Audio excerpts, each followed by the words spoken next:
পর্তুগালে আসার জন্য হাজার হাজার মানুষ ব্যস্ত হয়ে পড়েছে। তো তাদের দিনে রাত্রে কিন্তু তাদের ঘুম হয় না, কবে আসবে, কিভাবে আসবে।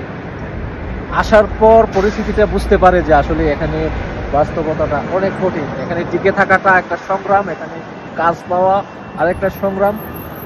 আর এই কাজ যদি না ম্যানেজ করতে পারে তখন কিন্তু আপনাদের 12টা বেজে যাবে। তো প্রতি মাসে যে খরচ 60,000 টাকা, তার থেকেও বেশি আপনাকে দেশ থেকে এনে খেতে হবে। তো এই পরিস্থিতির মধ্যে পড়ে গেলে একবার বুঝবেন যে কি হয়ে যায় আপনার লাইফ। যে বলবেন যে আমরা তো কাজ করি ভাই, আমরা প্রচুর টাকা ব্যয় দিয়ে প্রায় 6-7 মাস বেকার থেকে তারপর কাজ ম্যানেজ করতে পেরেছি।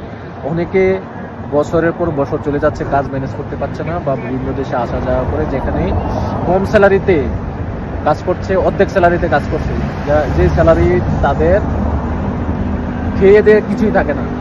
অনেক মানুষ এইভাবে কাজ করছে এশিয়ান দোকানে। তো যতদিন না আপনি পর্তুগিজ ল্যাঙ্গুয়েজ না শিখতে পারবেন, পর্তুগিজ কাজ পাবেন না।